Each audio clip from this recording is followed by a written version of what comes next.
Ketahuilah bahwa dunia ini tidak bersahabat dengan siapapun. Camkan itu. Dunia ini tidak bersahabat dengan siapapun. Jangan pernah merasa ketika engkau taat sama Allah Azza wa Jal, dunia ini akan jadi surga buat kita. Engkau akan terlepas dari musibah. Karena engkau sering berangkat umroh dan haji. Engkau sering bersodakoh. Mungkin sebagian orang berpikir, aku tidak akan terkena musibah. Aku tidak akan terkena penyakit. Urusanku akan dimudahkan sama Allah Azza wa Jalla. La. Nabi Adam alaihissalam. Nabi. Manusia pertama. Sejak turun di muka bumi ini, Allah kasih bala. Bagaimana beliau dipisahkan dari istrinya Hawa. Entah berapa lama. Kalau kita membaca tafsir para ulama tentang pertemuan Nabi Adam dan Hawa, ada banyak cerita, ada banyak versi. Tapi wallahu a'lam bishawab mana yang benar. Tapi perpisahan mereka lama. Yang satu katanya diturunkan di India, yang satu katanya diturunkan di Jeddah. Cuma ada 2 manusia pada waktu itu, jemaah. Bagaimana Allah uji mereka saling mencari. Sampai Allah pertemukan mereka. Kemudian keduanya ingin punya anak. Setiap kali hamil punya anak, meninggal anaknya. Nabi. Sampai akhirnya dikasih anak. Ternyata anaknya saling membunuh. Gimana ayah yang dikatakan di beberapa tafsir bahwa Nabi Adam ini jadi cerita Israiliyat ya. Yang jangan dipercaya, jangan ditolak. Kecuali bertentangan dengan agama. Katanya Nabi Adam alaihissalam pada waktu itu berangkat haji. Tahu-tahu pulang sudah mendapati Habil dibunuh oleh Qabil. Gimana seorang ayah mendapati anaknya membunuh anak yang satunya? Hadid dunia jemaah. Kemudian Nabi Nuh alaihissalam. Bagaimana berdakwah 950 tahun, anaknya nggak masuk Islam. Makanya sebagian orang tua mendapatkan ujian di anaknya sekarang. Anaknya durhaka. Anaknya jauh dari kata Nabi Nuh alaihissalam. Yang kita akan berpikir seharusnya Nabi Nuh berdoa memohon kepada Allah. Allah kabulkan doanya, anaknya jadi soleh. Anaknya masuk Islam. Enggak. Allah tidak menjadikan dunia ini sebagai tempat dikabulkannya semua doa. Tidak. Allah janji semua doa dikabulkan. Tapi bukan di dunia saja. Istrinya. Gimana coba? 950 tahun didampingi oleh istri yang berkhianat sama suami. Bukan urusan ranjang pengkhianatannya. Tapi urusan dalam keimanan. Terus. Antum baru hidup 10 tahun sama istri sudah mengeluh. Ya Allah Ustaz gak kuat sama istri. Nabi Nuh 950 tahun. Baik, kemudian Nabi Saleh, sebelumnya Nabi Hud, Nabi Saleh. Bagaimana beliau datang kepada kaumnya, mengajak mereka kepada Allah. Mereka minta mukjizat, Allah keluarkan onta dari batu. Onta itu hamil. Agar mereka yakin ini onta beneran. Dan onta itu punya anak. Apa yang dilakukan kaumnya? Dibunuh itu onta.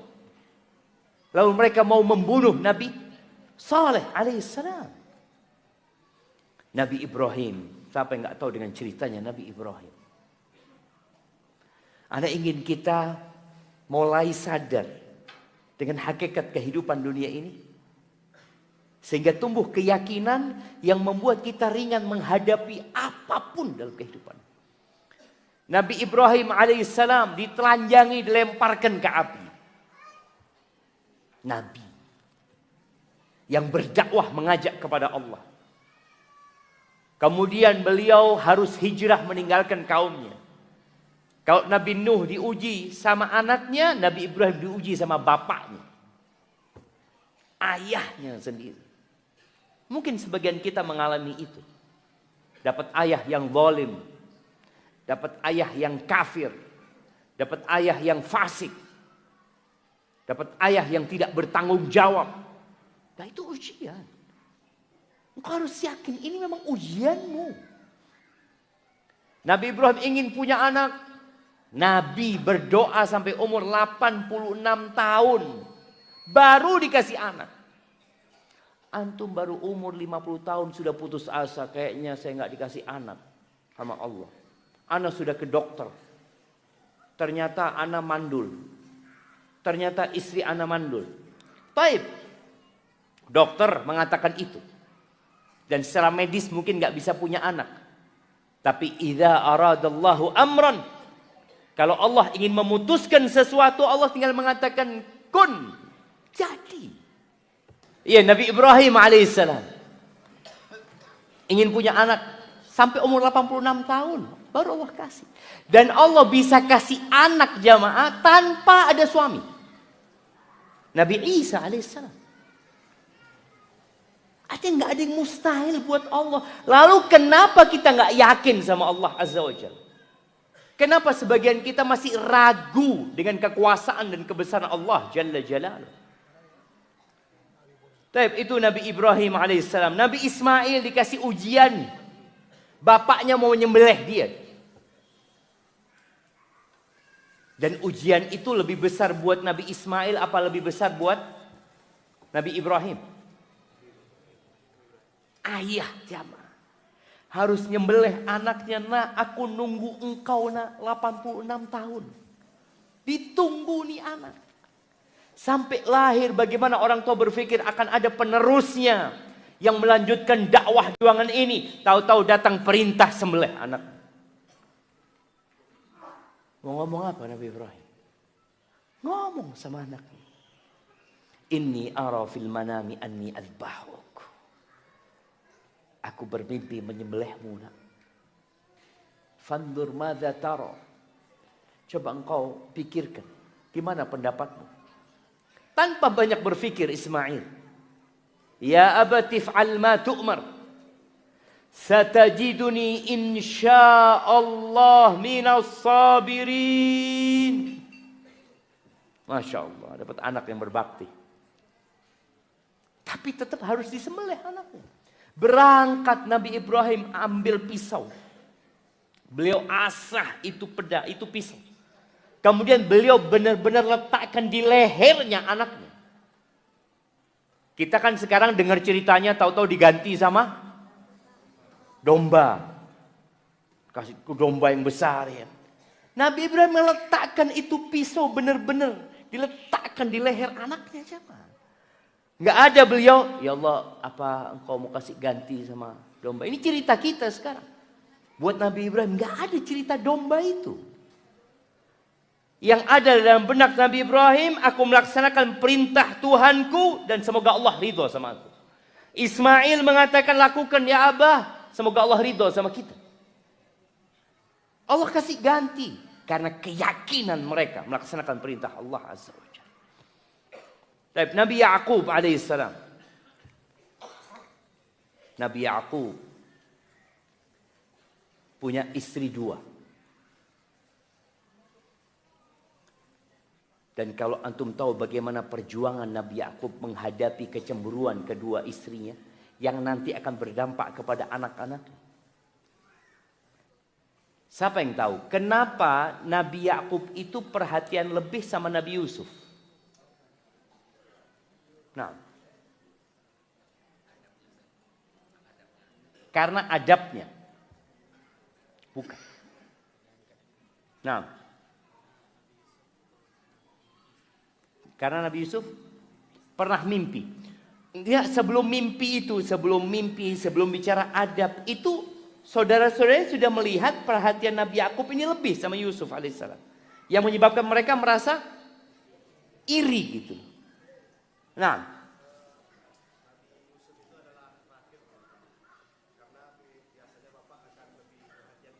anak terakhir. Anak terakhirnya adiknya Nabi Yusuf, Benyamin. Nah, ya, karena ibunya Nabi Yusuf meninggal, kasihkan hadiah. Gak ada ibunya Nabi Yusuf ini. Jadi ketika Benyamin lahir, meninggal ibunya. Mau tidak mau, sang ayah melihat ini gak ada emaknya gitu loh. Kalau yang kakak-kakaknya ada emaknya. Sehingga Nabi Yakub memberikan perhatian itu bukan karena pilih kasih, tapi karena kondisi. Seperti kalau ada di rumah umpamanya, ada anak yang berkebutuhan khusus. Apakah akan disamakan dengan yang tidak berkebutuhan khusus? Enggak. Apakah kemudian sang kakak mengatakan ini pilih kasih ayah? Lu enggak, itu adikmu nggak bisa jalan. Yang ini habis nggak ada emaknya dia. Kalau sang bapak nggak perhatian, selesai habis. Kalau ada emaknya, bapak keluar kota, tetap ada yang ngurusin anaknya. Jadi memang perhatian Nabi Yakub itu bukan karena pilih kasih. Karena memang kondisi anaknya berkebutuhan khusus. Ditinggal mati oleh ibunya. Benyamin juga seperti itu. Makanya dikatakan Yusuf dan saudaranya lebih dicintai.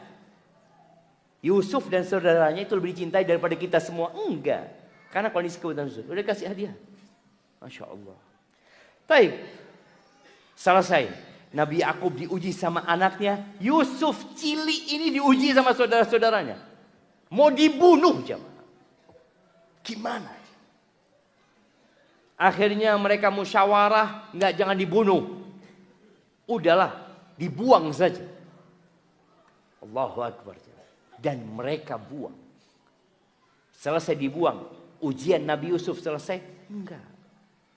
Diuji lagi dia, menjadi budak, diperjual belikan, kemudian diangkat anak, kemudian setelah itu digodain sama perempuan, setelah itu dipenjara. Dunia ini gak bersahabat dengan siapapun. Jangan pernah berpikir ketika engkau jadi orang soleh, dunia ini jadi surga buat engkau. Nabi alaihissalatu wassalam mengatakan ad-dunya sijnul mu'min wa jannatul kafir. Dunia ini penjara buat orang mukmin. Ini yang antum harus yakin. Penjara buat orang mukmin itu. Dan surga buat orang-orang kafir. Berarti kalau engkau ingin bersenang-senang di dunia ini, tidak taat dengan aturan, tidak melaksanakan perintah, jadi kafir nantinya. Makanya setinggi apapun keimanan seseorang, itu tetap akan dikasih bala dan ujian. Bahkan kata Nabi SAW, asyaddun nasi bala'an al-anbiya. Manusia yang paling dahsyat balaknya siapa? Para nabi. Taib Nabi Musa alaihissalam. Ya Allah ya, ujian buat Bani Israel. Bagaimana Fir'aun itu menyembelih anak laki-laki mereka. Lahir disembelih. Bukan dibunuh ya. Kan ada yang dibunuh dibuang atau apa. Allah mengatakan yuzabbihuna abna'ahum. Disembelih. Ditungguin emaknya itu lahiran di dalam. Udah dikirim tuh namanya bidan-bidan pada waktu itu. Laki keluar sembelih. Ujian buat Bani Israel. Lahir Nabi Musa. Dibuang Nabi Musa. Hidup di istana Fir'aun. Kemudian dikasih ujian lagi. Dia mau melerai dua orang yang bertengkar. Tahu-tahu mati yang didorong sama Nabi Musa AS. Nabi Musa harus mengembala kambing, meninggalkan Mesir. Gak tahu dia mau kemana coba. Gak tahu. Minta petunjuk sama Allah, berangkat ke Madian. Di sana singkat cerita beliau menikah dengan mahar. Apa maharnya? Nah, apa maharnya? Yang kecil. Iya, bekerja ngapain? Bercocok tanam. Ngembala kambing, kasih hadiahnya. Berapa tahun ngembala kambing? Berapa tahun? Ada yang 7? Enggak, 10 tahun. Nah, berapa tahun? 10 tahun. Pikirnya karena orang jauh maharnya dikit ya, Mas. Di Bukit Tinggi ini berapa maharnya biasanya? Pasarannya berapa? Enggak lah, seperangkat alat sholat lah. Iya. Kalau kita beli 4 perangkat alat sholat bisa dapat 4. Gembala kambing 1 istrinya itu. Gembala kambing 8 tahun plus 2 tahun. Diuji lagi sama Allah. Harus bekerja. Jadi pengembala 10 tahun, 8 plus 2 ya. Karena yang 8 tahun itu yang disepakati, yang 2 tahun itu ya ihsan. Dan beliau lakukan alaihi salatu wassalam. Kemudian beliau berangkat ke Mesir lagi. Bagaimana cobaan dan godaan beliau menghadapi Fir'aun. Bagaimana kemudian beliau dikejar-kejar mau dibantai sama Fir'aun. Sampai ke pantai. Kita tahu cerita itu. Di sini harus tumbuh keyakinan dunia ini tidak bersahabat dengan siapapun. Dunia ini negeri bala. Dan Allah tatkala menentukan bala. Allah sudah takar sesuai dengan kemauan kita. Nggak ada ceritanya nggak mampu saya Ustaz. Makanya ketika orang bunuh diri, Allah murka sama orang itu. Karena dia berburuk sangka kepada Allah. Karena dia merasa Allah memberikan cobaan yang dia tidak mampu untuk menghadapinya. Di luar batas kemampuan dia. Dia udah suudzon sama Allah Azza wa Jalla. Dia lupa dengan nikmat-nikmat yang Allah berikan. Kemudian dia mengakhiri hidupnya selesai. Sudah nggak selesai loh. Ada perhitungan sama Allah Azza wa Jalla. Nabi Daud alaihissalam, Nabi Sulaiman mendapatkan ujian dari Allah. Nabi Zakaria minta anak. Doa terus. Sampai umur 100 tahun dikasih anak. Nama anaknya Yahya. Yang ngasih nama Yahya itu Allah. Tidak ada manusia yang namanya Yahya sebelum Nabi Yahya. Yang ngasih nama Allah langsung. Setelah anaknya tumbuh besar dewasa, sang bapak harus melihat anaknya disembelih. Dipenggal kepalanya Nabi Yahya. Gimana ayah ya? Ayah itu dengar anaknya di penjara, dengar anaknya kecelakaan. Ya Allah, dengar atau melihat anaknya tahu-tahu jatuh dari sepeda, jatuh dari pohon. Itu seakan-akan copot jantungnya. Gimana melihat anaknya dipenggal kepalanya. Dihadiahkan kepada seorang pelacur. Maka jemaah, Nabi kita Muhammad alaihi salatu wassalam. Tidak ada manusia yang lebih dicintai Allah daripada Nabi kita Muhammad alaihi salatu wassalam. Dan bagaimana Allah berikan ujian kepada beliau. Lahir langsung diuji. Lahir jemaah. Langsung Allah kasih ujian. Nggak ada bapaknya. Kemudian umur 6 tahun ditinggal emaknya. Sallallahu alaihi wasallam. 8 tahun tinggal kakeknya. Kemudian hidup bersama pamannya. Gembala kambing. Kerja ikut orang. Berangkat ke Syam. Melakukan perjalanan jauh. Cuma merantau beliau alaihi salatu wassalam. Beliau lakukan itu. Setelah jadi nabi. Selesai. Enggak. Allah berikan ujian bertubi-tubi. Bagaimana beliau berdakwah berangkat ke Taif dilemparin batu alaihi salatu wassalam. Beliau ingin menyelamatkan penduduk Taif dari neraka. Tapi yang beliau dapatkan adalah lemparan batu dari mereka. Berdarah-darah kaki Nabi alaihi salatu wassalam. Kemudian beliau hijrah meninggalkan kota Mekah. Menuju ke Madinah. Selesai ujian. Nggak ada ceritanya selesai ujian. Di perang Uhud alaihi salatu wassalam. Bagaimana beliau terjatuh dalam lubang. Dipukul kepalanya dengan pedang. Bagaimana gelang-gelang besi itu masuk ke pipinya. Giginya patah alaihi salatu wassalam. Padahal beliau adalah orang yang paling dicintai Allah Azza wa Jalla. Umar bin Khattab radhiyallahu ta'ala anhu. Pernah mendapati Nabi alaihi salatu wassalam bangun tidur. Di atas tikar. Yang kemudian tikar itu membekas di lambung Rasul SAW. Garis-garis ya. Kita tuh sekarang tidur di atas kasur yang empuk. Kasurnya itu sampai membekas kita. Jadi kalau kita tidur itu, ada bekasnya kita di kasur. Ini Nabi SAW bekasnya, tikar itu membekas di perut Nabi SAW. Umar menangis. Umar mengatakan, ya Rasulullah, Kisra wa Kaisar. Itu Raja Persia. Kaisar Romawi. Mereka tidur di atas sutra. Mereka bergelimang harta dan kenikmatan. Engkau seperti ini ya Rasulullah. Apa kata Nabi SAW? Afi syakin anta ya Umar. Engkau ragu Umar. Ini bicara keyakinan. Engkau ragu ya Umar. Dengan kebenaran agama ini. Ala tardu an takuna lana al-akhirah wa lahumud dunya. Apa engkau enggak ridho? Buat kita akhirat. Kekal. Abadi, selama-lamanya. Dan buat mereka dunia yang cuma sebentar ini. Di hadis lain beliau SAW mengatakan, mali walid dunya. Apa kepentinganku sama dunia ini Umar? Apa?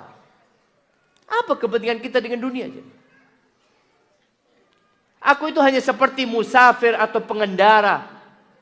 Karakibin istadhalla tahta syajaratin. Yang istirahat di bawah pohon bernaung ya dari panasnya mentari. Tsumma raha wa tarakaha. Kemudian pergi meninggalkan pohon itu selama-lamanya. Dan waktu di bawah pohon itu adalah fase kita di dunia. Berapa lama coba? Ada yang mau hidup 200 tahun? Kita doakan di sini. Semoga umurnya 220 tahun. Nah, orang ingin umur panjang tapi nggak terlalu panjang juga kata dia. Janganlah. Mau 150 tahun. Enggak. Karena tahu dia capek. Lelah dia dengan dunia ini. Dengan bertambah umurnya. Tadi ada yang ngomong sama anak. Ustaz datang ke Bukit Tinggi ini. Dari jenggotnya hitam Ustaz. Sampai banyak putihnya. Nah. Hadir dunia jemaah.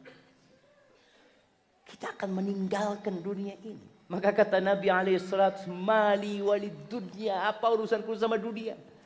Sedangkan yang dalam benak kita musibah itu dunia terus. Yang kita beratkan.